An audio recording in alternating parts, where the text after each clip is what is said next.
తిరిగి BCN news కి స్వాగతం. ఒక్కరోజు కాకుండా ఆరోగ్య పరిరక్షణకు ప్రతిరోజు యోగా చేయాలని శ్రీ పద్మావతి వెంకటేశ్వర స్వామి మందిరం అధ్యక్ష కార్యదర్శులు కంతటి వెంకటరాజు కుక్కల బాల అన్నారు. భీమవరం హౌసింగ్ బోర్డు కాలనీలోని శ్రీ వెంకటేశ్వర స్వామి ఆలయంలో శనివారం యోగాపై అవగాహన ప్రచార కార్యక్రమాన్ని నిర్వహించారు. ఈ సందర్భంగా వారు మాట్లాడుతూ పరిపూర్ణ ఆరోగ్యానికి యోగా ఒకటే సాధనమని అన్నారు. నిర్వాహకులు చెరుకోవడానికి సాయి మాట్లాడుతూ కేంద్ర రాష్ట్ర ప్రభుత్వాలు నెల రోజుల పాటు యోగాపై శిక్షణ అందిస్తూ యోగాంధ్ర కార్యక్రమాలు చేపడుతున్నాయని ఈ నెల 9వ తేదీన భీమవరంలో అల్లూరి సీతారామరాజు స్మృతి వనం వద్ద ర్యాలీ యోగాసనాలు జరుగుతాయని, ఈ నెల 21వ తేదీన భీమవరంలో జరిగే యోగా దినోత్సవాన్ని జయప్రదం చేయాలని కోరారు. యోగా డే సందర్భంగా మరి ప్రతి సంవత్సరం కూడా జూన్ 27వ తారీఖుని చేయటం జరుగుతుంది. ఈసారి మాత్రం ప్రధానమంత్రి గారు ఒక నెల ముందే ప్రిపేర్ చేసి ఆ ఒక్కరోజు చేసి పక్కకి వెళ్ళిపోతున్నారు. చేయట్లేదనే ఉద్దేశంతో ఒక నెల పాటు ఖచ్చితంగా ట్రైనింగ్ ఇవ్వాలనేటువంటి ఉద్దేశంతో కేంద్ర రాష్ట్ర ప్రభుత్వాలు చక్కటి నిర్ణయం తీసుకోవడం జరిగింది. దానికి ఇక్కడ జిల్లా కలెక్టర్ గారు ఆధ్వర్యంలో కేంద్ర మంత్రి గారు, ఎమ్మెల్యే గారు అందరూ కూడా ఇది చేస్తున్నాం. దానికి మేము ప్రచారం చేయాలనే ఉద్దేశంతో ప్రచారంలో కూడా మమ్మల్ని కలెక్టర్ గారు మాకు ప్రచార కమిటీలో కూడా మమ్మల్ని వేయటం జరిగింది. దాంతోపాటుగా మేము అందరూ తిరిగి చేయటం జరుగుతుందని తెలియజేస్తాం. యోగా దినోత్సవం జూన్ 21 అయితే ముందు నుంచే కూడా ఈ కార్యక్రమం చేపట్టి ప్రభుత్వం వారు, రాష్ట్ర ప్రభుత్వం వారు, కేంద్ర ప్రభుత్వం వారు, మన అధికారులు అందరూ కూడా ఈ కార్యక్రమాన్ని బాగా చేయాలని సంకల్పంతో తలపెట్టారు. అందరూ కూడా యోగాలో పాల్గొని తమ ఆరోగ్యాలను కాపాడుకోవాల్సిన ఈ సృష్టిలో మనకి భగవంతుడు పవిత్రమైనటువంటి మానవ జన్మడం జరిగింది. ఈ మానవ జన్మ సార్థకత చేసుకోవాలంటే సంపూర్ణ ఆరోగ్యం మనకు ఉండాలి. ఈ సంపూర్ణ ఆరోగ్యం ఉండాలంటే యోగ కర్మసు కౌశలం. పురాణ కాలం, ప్రాచీన కాలం నుండి కూడా యోగాలు చేసే వాళ్ళంతా కూడా సంపూర్ణ ఆరోగ్యంతో ఈ సృష్టిలో తిరిగారు. అటువంటి యోగాను మన ప్రధానమంత్రి మోదీ గారు 11 సంవత్సరాల నాడు జూన్ 21వ తారీఖున యోగాంధ్ర యోగ దినోత్సవంగా యోగా డేగా ప్రారంభించారు.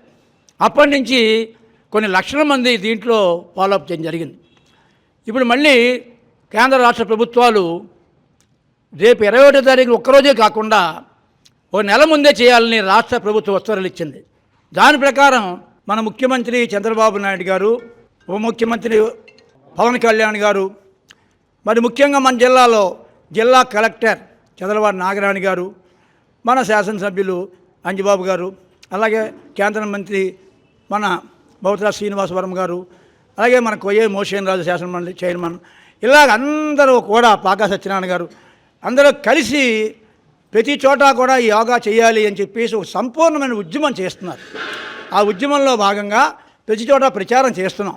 రాష్ట్ర ప్రభుత్వం అనేక చోట్ల జిల్లా వ్యాప్తంగా కార్యక్రమం జరుగుతుంది. మరి అందరూ యోగా చేయండి, యోగాంధ్రప్రదేశం చేయమని చెప్పి శ్వాస మీద ధ్యాస మనకి పూర్వమే ఋషులు అందరూ కూడా మనకు చెప్పడం జరిగింది. ఏదైనా సరే విశేష పూజ చేసినప్పుడు ప్రాణాయామం అని చెప్పి, అటువంటిది ఈ యొక్క ధ్యానం, ఈ యొక్క యోగా ఇవన్నీ చేయడం ద్వారా సంపూర్ణమైనటువంటి ఆరోగ్యం లభిస్తుంది. కాబట్టి మన కేంద్ర ప్రభుత్వం, రాష్ట్ర ప్రభుత్వం వారు ఇచ్చినటువంటి సూచన మేరకు ప్రతి ఒక్కరూ కూడా, అలాగే శనివారం సందర్భంగా వచ్చినటువంటి భక్తులందరికీ కూడా కమిటీ వారందరికీ కూడా తెలియజేయడం జరిగింది. ప్రతి ఒక్కరు కూడా యోగాని చేసి యోగ సిద్ధి పూర్వం ఎవరైతే అలా పొంది ఉన్నారో అటువంటి మనకు శక్తి రావాలి అంటే మనం యోగా ఖచ్చితంగా చేయాలి. కాబట్టి పిలుపుని అందరూ కూడా తమతోనే మార్పు మొదలవ్వాలి అని చెప్పి ప్రతి ఒక్కరూ ఎవరికి వారు ముందుకు వచ్చి ప్రతి ఒక్కరు కూడా కుటుంబ సమేతంగా ఒక తండ్రి తల్లి చేస్తే తమ పిల్లలు చేస్తారు. రేపొద్దున ఇతర తరాలు కూడా వారు స్ఫూర్తిని ఇవ్వడం జరుగుతుంది. కాబట్టి ప్రతి ఒక్కరు కూడా ఆచరిస్తారు అని చెప్పి మనస్ఫూర్తిగా కోరుకుంటున్నాను.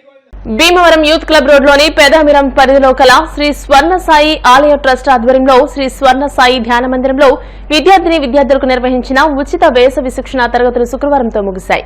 ఈ సందర్భంగా విద్యార్థులకు పోటీలు నిర్వహించి బహుమతులు అందజేశారు. అనంతరం 85 సంవత్సరాల వయసులో కూడా నిత్యం యోగా చేస్తున్న భూపతిరాజు సత్యనారాయణరాజుని శ్రీ సాయి యోగా కేంద్రం తరపున సత్కరించారు. ఈ శిక్షణ శిబిరంలో పచ్చమట్ల శ్రీనివాసరాజు యోగా శిక్షణ, నల్లం నాగేశ్వరరావు కరాటేలో 30 రోజుల పాటు శిక్షణ ఇచ్చారు. ఈ శిబిరం నిర్వహించడానికి సహకరించిన శ్రీ స్వర్ణ సాయి ఆలయ ట్రస్ట్ ధర్మకర్త ఉద్దరాజు రాఘవరాజుకి ధన్యవాదాలు తెలియజేశారు.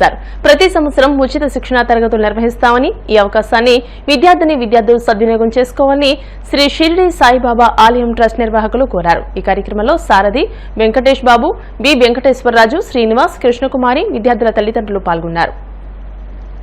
మైసూరు దత్తపీఠం వ్యవస్థాపకులు శ్రీ గణపతి సచ్చిదానంద స్వామి 83వ జన్మదినోత్సవాన్ని పురస్కరించుకుని ఆకివీడు దత్తక్షేత్రంలో ప్రత్యేక పూజలు నిర్వహించారు. అనంతరం ఓం జేఎన్టీయూ హెచ్పీ గ్యాస్ ఏజెన్సీ వారి సహకారంతో ఆశ్రమంలో మొక్కలు నాటారు. అనంతరం అఖండ అన్నసమారాధన నిర్వహించారు.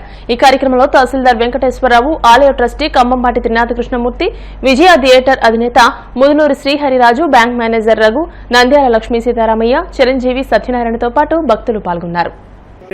నమః మూలతో బ్రహ్మరూపాయ మధ్యతో విష్ణురూపిణే అగ్రదోషవరూపాయ వృక్షరాజాయతే నమః మూలతో బ్రహ్మరూపాయ మధ్యతో విష్ణురూపిణే అగ్రదోషవరూపాయ యా వేదాదిషు గాయత్రీ సర్వవ్యాపీ మహేశ్వరీ అభిమద్గిరికన్యయా నీలగంధన్మనేత్రంజతన్మే మనఃశుభసంకల్పమస్తు విశ్వదశ్చక్షురుత విశ్వదాముఖ విశ్వదో హస్తముత విశ్వదస్మాత్ సంబాహుభ్యాం అధికారులు జనరల్ మేనేజర్ నాయకు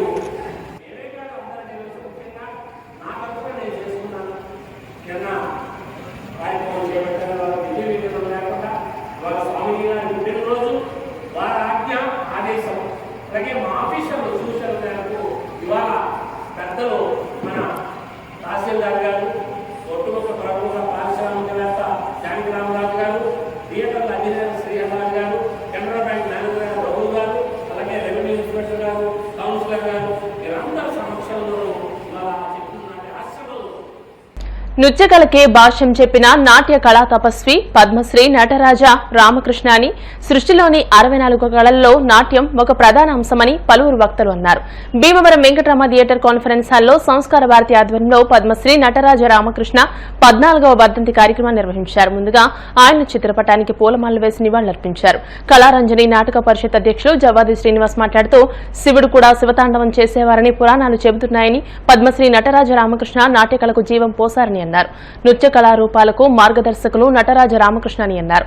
అఖిల భారత శోభన్ బాబు సేవా సమితి అధ్యక్షులు బట్టిప్రోలు శ్రీనివాసరావు, సంస్కార భారతి కార్యదర్శి చెరుకువాడ రంగశైలు మాట్లాడుతూ నాట్యం తన ఆరో ప్రాణంగా నటరాజ రామకృష్ణ జీవించేవారని, ఆయన పేరిట శివతాండవం నృత్యం అంతర్జాతీయ ఖ్యాతిని సాధించిందని అన్నారు. ఈ కార్యక్రమంలో ప్రజానాట్య మండలి సభ్యులు రఘు సాయి, సత్యనారాయణ, ఎస్కే చాన్ బాషా తదితరులు పాల్గొన్నారు. ఈరోజు డాక్టర్ నటరాజ రామకృష్ణ గారి వర్ధంతి కార్యక్రమాన్ని భీమవరం పట్టణంలో వెంకటరామ థియేటర్ కాన్ఫరెన్స్ హాల్లో విజ్ఞాన వేదిక ఆధ్వర్యంలో రంగసాయి గారి నిర్వహణలో జరుపుకోవడం చాలా ఆనందదాయకంగా ఉంది. ఆంధ్రనాట్యము, పేరిన శివతాండవం, నవజనార్దన పారిజాతం ఇట్లాంటి నృత్యాలని ఆలాజు కాకతీయుల కాలంలో వెనకబడ్డ నృత్యాలన్నీ కూడా మళ్ళీ వెలుగులోకి తీసుకొచ్చిన నాట్యాచార్యుడు మన డాక్టర్ నటరాజ రామకృష్ణ గారు. అలాగే పేరుని శివతాండవాన్ని ఆధునికీకరించి అది ఒక నృత్యంగా రూపకల్పన తీసుకొచ్చిన ఆయన పద్మశ్రీ డాక్టర్ నటరాజ రామకృష్ణ గారు. ఈ నటరాజ రామకృష్ణ గారు గ్రేతా వృత్తమని, అలాగే శబ్దవృత్తమని, నృత్తవృత్తమని ఇలాంటి గ్రంథాలు లిఖించటం కూడా జరిగింది. ఆ నృత్తవృత్తం ఒకటే ఇప్పుడు మరుగునలో ఉంది, మిగిలినవన్నీ కూడా కాలగర్భంలో కలిసిపోయినాయి. సుమారు 40 నాట్యాచార్య పుస్తకాలను రచించడం జరిగింది. అందులో 6 నాట్యాచార్య పుస్తకాలకి భారత ప్రభుత్వం గుర్తించడం కూడా జరిగింది. అటువంటి పేరు ప్రఖ్యాతులుగాంచిన నటరాజ రామకృష్ణ గారి వర్ధంతి కార్యక్రమానికి భీమవరం పట్టణ కళాకారుల తరపున నివాళులర్పించుకుంటున్నాం. నటరాజ రామకృష్ణ అంటే నేను ఆయన ప్రదర్శనలో చాలా చూశాను. మరి ఆయన అనేక మంది శిష్యులను తయారు చేశారు. మరి అనేక రకాల నాట్యాలను నేర్పే పరిస్థితి చాలామందికి రాదు.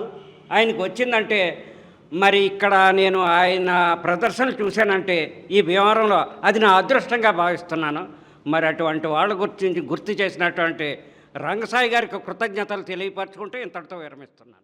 మహదేవపట్నం గ్రామంలో మురుగునీటి ప్రక్షాళన కోసం కర్రకోడు డ్రైన్లో గత 4 రోజుల నుండి మట్టి పూడికతీత పనులు జరుగుతున్నాయని గ్రామ సర్పంచ్ వనిమ నాగ వెంకట సుబ్బలక్ష్మి శ్రీనివాస్ తెలియజేశారు. కర్రకోడు డ్రైన్లో జరుగుతున్న మట్టి పూడికతీత పనులను శనివారం ఆమె రైతులతో కలిసి పరిశీలించారు. సుమారు 22 సంవత్సరాల క్రిందట ఈ మురుగు కాలువ ప్రక్షాళన జరిగిందని వివరించారు. ఆ తర్వాత పెరిగిన ఆక్రమణలు, మట్టి తదితర అవరోధాలతో మహదేవపట్నం గరగపర్రు గొల్లల కోడేరు గ్రామాల్లోని వ్యవసాయ భూముల్లోని మురుగు ఇతర వ్యర్థాలు కిందకు వెళ్లని పరిస్థితులు వర్షాకాలంలో ఎదురవుతున్నాయని వివరించారు. ఈ అంశంపై శాసనసభ ఉపసభాపతి ఉండి ఎమ్మెల్యే రఘురామకృష్ణరాజు దృష్టికి తాము తీసుకువెళ్లామని తెలియజేశారు.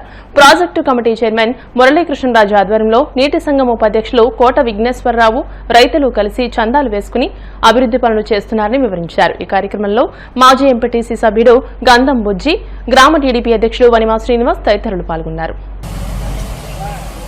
ఉండి నియోజకవర్గం మహదేపట్నం గ్రామంలో గత 4 రోజులుగా కర్రకోడు డ్రైన్ 3 గ్రామాలకి ముఖ్యమైన డ్రైను, పంట బోధల నుంచి వచ్చే పంట కాలం నుంచి వచ్చే మురికి డ్రైను, ఊరు ప్రజలు వాడుకునే డ్రైన్ అంతా ముఖ్యమైన డ్రైన్. ఇది తవ్వి 20 సంవత్సరాలు అయింది. ఈ 22 సంవత్సరాల తర్వాత మన ఎమ్మెల్యే గారైన రఘురామకృష్ణరాజు గారి ఆదేశం మేరకు డీసీ చైర్మన్ అయిన మురళీకృష్ణరాజు గారు, అలాగే మా మహదేపట్నం గ్రామ వైస్ చైర్మన్ అయిన కోట విఘ్నేశ్వరరావు గారి ఆధ్వర్యంలో రైతుల సహకారంతో ఇది తవ్వటం జరుగుతుంది. ఇది ప్రస్తుతానికి రైతులకి వర్షం వస్తే ప్రతి చేను మునిగిపోతుంది, చాలా ఇబ్బందులు పడుతున్నారు.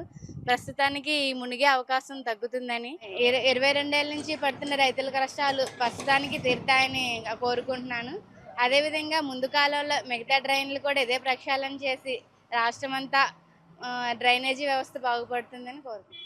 నమస్కారం అండి. మా మహదేపట్నం గ్రామంలో గత 22 సంవత్సరాల నుంచి ఏ ప్రభుత్వం వచ్చినా గత 5 సంవత్సరాల్లో ఉన్న గవర్నమెంట్ కానీ తర్వాత ఏ గవర్నమెంట్ వచ్చినా ఈ కాలువలు మురికాలు కానీ పంట డ్రైన్లు కానీ ప్రక్షాళన చేయడం జరగలేదు. ఇప్పుడు మన ఎమ్మెల్యే గారు రఘురామకృష్ణ గారి ఆధ్వర్యంలో మన డీసీ చైర్మన్ గారు మురళీరాజు గారు ఆధ్వర్యంలో మేము ఇలా కాలువలన్నీ పూడిపోయినాయండి. ఇలా జరుగుతుందంటే ఒక కాలువ కోటి గ్రాంట్ ఇచ్చారండి మాకు పెద్ద కాలువ నుంచి బాపన కాలువకి. ఆ బాపన కాలువ తీసుకురావడంతోనే ఇక్కడ మురికి కాలువలో వచ్చి పడుతుందండి. ఈ మురికి కాలువ మురుగుడైన గ్రాంట్ లేదని అన్నారు. గ్రాంట్ లేదంటే మేము మురళీరాజు గారి సహాయంతోనూ మన రైతుల సహాయం ఎక్కువ ఉందండి. ఇందులోనూ రైతుల ఆధ్వర్యంలో ఈ కాలువ తవ్వడం ప్రారంభించామండి గత 4 రోజులుగాను. ఇంకా చాలా కాలువలో రైతులు చాలా ఇబ్బంది పడుతున్నారండి. కాలువలు కోతలకు వచ్చినప్పుడు కానీ ఊడిపోయినప్పుడు కానీ మురుకు లావట్లేదండి ఇందులోను. కానీ రఘురామకృష్ణ ఆధ్వర్యంలో మాకు మహదేపట్నంలో ఉన్న మురుకు డ్రైన్లు కానీ పంట డ్రైన్లు కానీ ప్రక్షాళన చేయవలసిందిగా కోరుతున్నాం. వార్తలు ముగించే ముందు ముఖ్యాంశాలు మరోసారి. మారుతున్న విద్యా విధానంలో విదేశీ విద్యకు ప్రాధాన్యత, భీమవరంలో శాస్త్ర ఓవర్సీస్ ను ప్రారంభించిన MLA Anjibabu. Deputy speaker MLA Raghuramakrishnaraju చొరవతో మహదేవపట్నం, చిలుకూరు గ్రామాల్లో చురుగ్గా డ్రైన్ల పూడికతీత పనులు. ఆకివీడు గోదావరి గ్రామీణ బ్యాంకులో లాకర్లో ఉన్న 27 కాసుల బంగారం మాయం. నెల రోజులు కావస్తున్న బ్యాంక్ అధికారులు సమాధానం చెప్పకపోవడంతో పోలీసులను ఆశ్రయించిన బాధితురాలు. భీమవరం డిఎన్ఆర్ కళాశాల క్రీడా మైదానంలో రసవత్తరంగా 15వ రాష్ట్ర స్థాయి అంతర్జిల్లాల బాలికల హాకీ పోటీలు. ఈ వార్తలు ఇంతటితో సమాప్తం. మరిన్ని వార్తల కోసం BCN digital YouTube channel, Facebook page ని ఫాలో అవ్వండి. అప్డేటెడ్ వార్తల కోసం ప్లీజ్ సబ్స్క్రైబ్.